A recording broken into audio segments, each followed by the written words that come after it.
నమస్తే, నేను Vamshi. Welcome to the point. Russia Ukraine యుద్ధం గురించి మనం ఎంత చెప్పుకున్నా కానీ తక్కువే అవుతుంది. ఒక 2 రోజుల్లో ఉక్రెయిన్ను హస్తగతం చేసుకుంటుందనుకున్న రష్యన్ ఆర్మీ 2 సంవత్సరాలుగా అక్కడ తీవ్ర పోరాటం చేస్తుంది. చివరకు రష్యన్ ఆర్మీలో సైనికులు లేకపోవడంతో రష్యా వివిధ దేశాల నుంచి ఆర్మీని రిక్రూట్ చేసుకునే పని చేస్తూ ఉంది.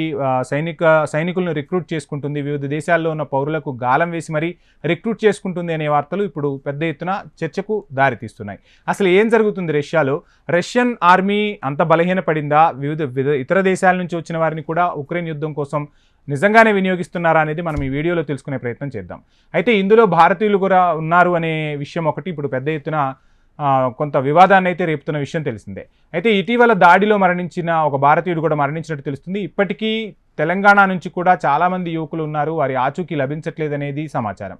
రష్యా వెళ్ళి లక్షల రూపాయలు సంపాదించుకోవచ్చునని భావించి చాలామంది చిక్కుల్లో పడ్డారట భారతీయ యువకులు. ఇక అందులో ఒకరు ఇటీవల ప్రాణాలు కూడా కోల్పోయారు. రష్యా తరపున ఉక్రెయిన్తో యుద్ధం చేస్తున్న గుజరాత్కు చెందిన హెమిల్ అశ్విన్ బాయ్ డ్రోన్ దాడిలో తీవ్రంగా గాయపడి ప్రాణాలు కోల్పోయినట్టు తెలుస్తోంది.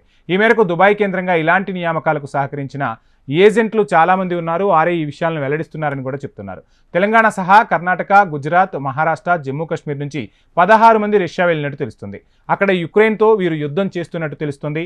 ఏజెంట్లు చెప్పిన మాటలు నమ్మి వీళ్ళు యుక్రెయిన్తో రష్యా చేస్తున్న యుద్ధంలో ఫ్రంట్ లైన్ సైనికులుగా పోరాడుతున్నారనేది వారు చెబుతున్న మాట. హెల్పర్ ఉద్యోగం అనే పేరుతో పిలిచి ఆర్మీలో రిక్రూట్ చేసుకున్నారని చాలామంది వాపోతున్నారు.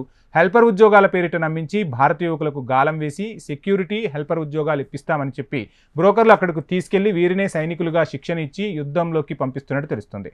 దీనికోసం రష్యాలో ఇండియాలో 2 ఏజెంట్లు కూడా ఉన్నారని నిఘా వర్గాలు గుర్తించాయి. ఈ నలుగురికి సమన్వయకర్తగా దుబాయ్లో ఫైజల్ ఖాన్ అనే మరో వ్యక్తిని కూడా అధికారులు గుర్తించినట్టు తెలుస్తుంది. ఇక ఈయన బాబా వ్లాగ్స్ పేరిట యూట్యూబ్ ఛానల్ నడుపుతున్నారు. ఈ యూట్యూబ్ ఛానల్ ద్వారానే అమాయకులకు గాలం వేసి రష్యాలో హెల్పర్ ఉద్యోగాలు ఉన్నాయని ఆ యూట్యూబ్ ఛానల్లో చెప్పించి అమాయకంగా వారిని నమ్మించి అక్కడికి తీసుకెళ్లి యుద్ధంలో సమిధలను చేస్తూ ఉన్నారు. సో ఇక ఫోన్ నెంబర్లను బేస్ చేసుకుని ఇక్కడ ఉద్యోగులు కూడా వారిని సంప్రదిస్తూ ఉన్నారు. ఉద్యోగాల కోసం నిరుద్యోగ యువత వారిని సంప్రదిస్తూ ఉన్నారు.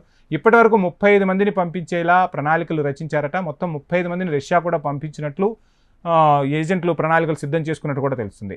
ఇక బ్యాచ్ల వారీగా కూడా వీరిని పంపిస్తున్నారు. 2023 నవంబర్ 9 నుంచి ఒక్కొక్క బ్యాచ్ను పంపిస్తూ ఉన్నారట. చెన్నై నుంచి షార్జా, అక్కడి నుంచి మాస్కోకు 12న చేరుకున్నట్టు తెలుస్తుంది. నవంబర్ 16న 6, ఆ తర్వాత 7 రష్యా తీసుకెళ్లారు.